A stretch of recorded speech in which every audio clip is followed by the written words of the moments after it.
wasubize gusenga kwanjye kwigira we igihe nagukomangiye bami waranyiguriye wasubize gusenga kwanjye ari barakira atira ishimwe ryanjye yewe mana duhereze imana icube ari barakira atira.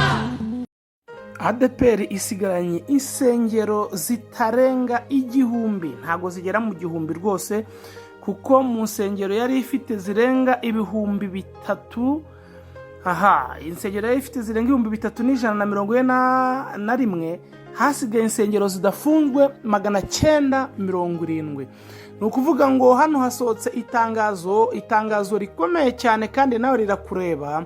ni ukuvuga ngo insengero 1154 ziri mu zafunzwe kubera kutubahiriza ibisabwa, zigiye guhuzwa n'izindi. ni ukuvuga ngo hari insengero zimwe na zimwe nawe urgusengeramo nawe uraruze rutuje ibyangombwa, bagiye kuzifata bazihuze n'izindi kugira ngo havemo urusengero rushyitse. ni ukuvuga ngo umuvugizi wungirije yabigarutseho kuri iyi tariki 14 Ukuboza 2025 ubwo yari yitabiriye ikiganiro n'itangazamakuru cyagarukaga ku myiteguro y'isabukuru 85 y'itorero rimaze rishinzwe rya ADEPR. mu nsengero 3141 zigize itorero rya ADEPR, izasigaye zikora zuzuje ibisabwa ni insengero 970 nyuma y'igenzura ryakozwe n'urwego rw'igihugu rushinzwe imiyoborere. Pasiteri wungirije Rutikanga avuga ko insengero zirenga 1900 ziri mu rugendo rwo kuzuza ibisabwa ngo zibe zafungurwa. Ndasubiramo, Pasiteri Rutikanga yavuze ko insengero zirenga 1900 ziri mu rugendo rwo kuzuza ibisabwa kugira ngo zifungurwe. Ati mu minsi itorero ADEPR ubusanzwe cyangwa ndasubiramo ati uyu munsi itorero rya ADEPR ubusanzwe rifite amatorero 3142, uyu munsi izifunguwe ni 970, izirenga 2100 zirafunzwe kuko zitujuje ibisabwa. Ariko turi mu rugendo rwo kugira ngo twuzuze ibisabwa kandi biri kugenda neza. Natwe hari uruhare twakoze dushima ko muri ayo matorero 1158 ageze kuri 37 yubakwa, dukwiriye kuyahuza n'andi kugira ngo tubashe kugira itorero rishyitse. Ubwo ni ukuvuga ngo aya matorero 1158 ni amatorero yarageze kuri 37 yubakwa, ariko bivuze ngo bisa nkaho byagoranye kuko bije ntago ihagije. Bavuze ko aya matorero 1158 agiye guhuzwa n'andi. Yakomeje agira ati twahuje aya matorero kugira ngo tuyongerere imbaraga. Ndasubiramo, aya matorero 1158 yahujwe kugira ngo yongererwe imbaraga. Hari ibyo twashingiyeho kugira ngo duhuze. Hari nk'ahantu ubona habangamira ubuzima bw'abanyetorero, ahantu hafunganye cyangwa hato hafite ubuso butoya. Ibyo byose twabiganiriyeho n'inama y'abashumba, bashima ko aya matorero yagera andi agahuza, cyangwa bagira amatorero agahuza akiyongerera imbaraga akaguka. Yakomeje gushimira aya matorero bari gukora. Ndasubiramo, yakomeje gushimira amatorero bari gukora ibishoboka byose kugira ngo insengero zabo zuzuze ibisabwa. Yasobanuye ko itorero rifite gahunda yo gukomeza umurimo w'ivugabutumwa no kwakira abayoboke bashya, bityo hazakomezwa gahunda yo kubaka insengero zigezweho. Ati ivugabutumwa rirakomeje kandi nk'uko twashima ahantu bigaragara ko bikenewe, murabizi igishushanyo mbonera biba bihari, twabona ko cyemera ahantu runaka hakubakwa.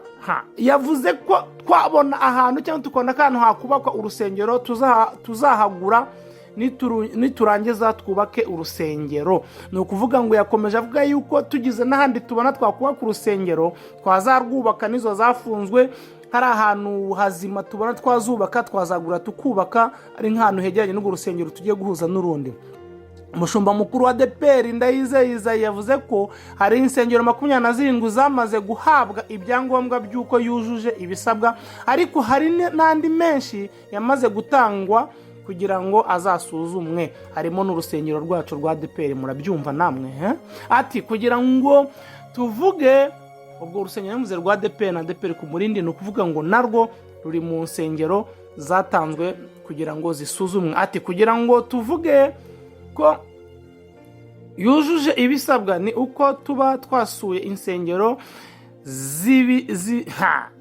twaba twasuye inzego zibishinzwe zikaduha icyangombwa. Hariho inyubako ziba zamaze kugera ku rwego tubona zujuje ibisabwa, ariko tutavuga ko babyujuje 100%, kuko tugitegereje ko dusurwa n'inzego zibifitiye ububasha bakagenda batanga icyangombwa. Pastor Ndayizeye kandi yavuze ko abakristo bashize imbaraga mu guharanira ko insengero ziba ahantu heza ho gusengera.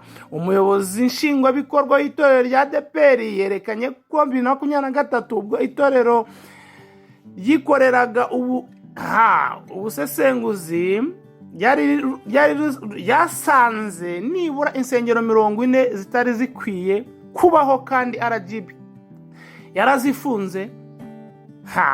Ni ukuvuga ngo itore muri 2023 ubusesenguzi ryasanze nibura insengero 40 zitakwiriye kubaho, kandi RGB yazifunze n'itorero riri muri gahunda yo kuzihuza.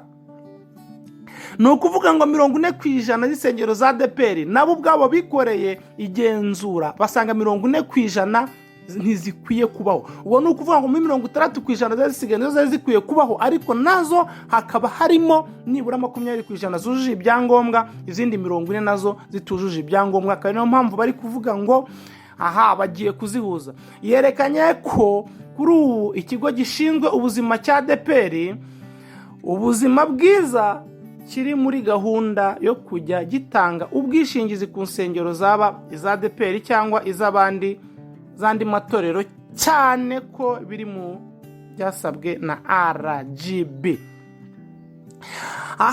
Twongera kubabwira ko insengero 1154 arizo zigiye guhuzwa n'izindi. Twongeye kubabwira ko insengero 970 arizo zasigaye zifunguye. Twongera kubabwira ko zimwe mu nsengero